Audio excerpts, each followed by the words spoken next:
Hi everyone, I'm Lexian. Today's video is about my trip to Universal Studios earlier this month.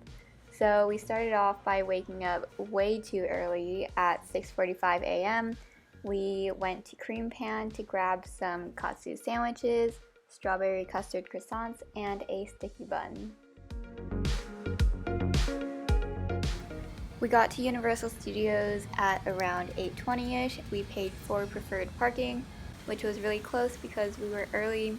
Then we lined up and it was only like 8:30 and the line was already super long. So we went through security and lined up. This time we didn't have to exchange our email confirmation, printed out tickets for the real ones like they used to do. And then we went straight to Hogsmeade.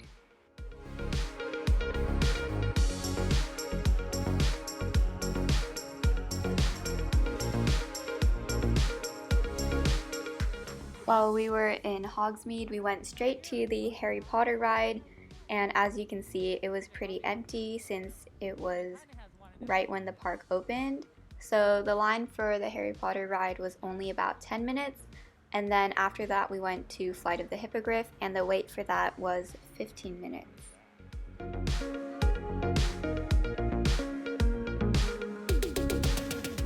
Before every ride, they gave us a squirt of hand sanitizer and they put different parties into different cars or separated them by a row.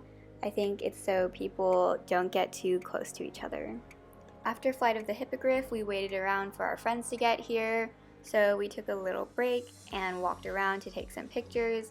There's me showing off my Narcissa Malfoy inspired hair in front of Hogwarts, but like the hot pink version. Anyway, after that, we met up with our friends, walked down to the lower lot, and got in line for the Transformers ride. Feel the jazz. The wait time was about an hour for the ride, and most of the line was outside.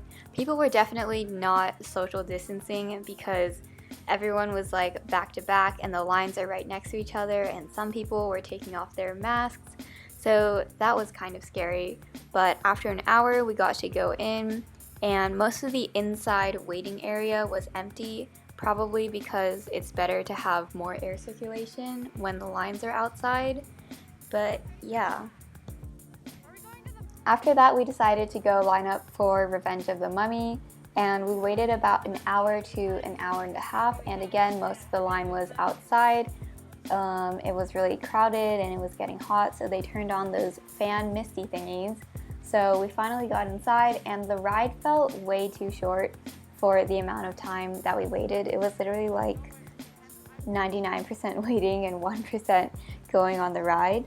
But anyway, after that we went to go line up for the Jurassic World ride.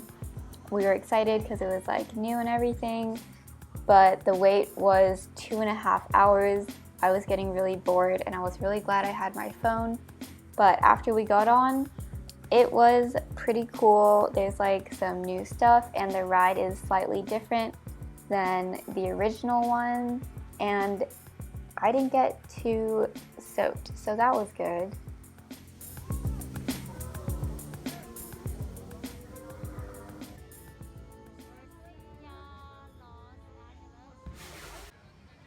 Then we went back up to the upper lot for a snack. We went to Hogsmeade and got some butterbeer. Last time I went to Universal Studios and got butterbeer, I got like the non-frozen version and I found that to be way too sweet, but this time I got the frozen version and it was a lot better. It was kind of like a root beer float slushy. While we were getting butterbeer, my parents went to go get some lunch. They ordered a salad and some nachos, which were actually really good from somewhere else. I have no idea where they went.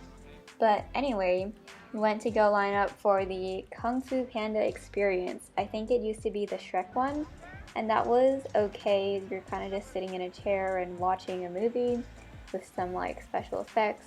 And we also did Flight of the Hippogriff again.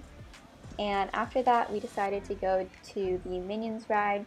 We waited for an hour, which I thought was not worth it to just do the Minions ride because I've done it many times and it doesn't seem as fun as it did before when I was a little kid.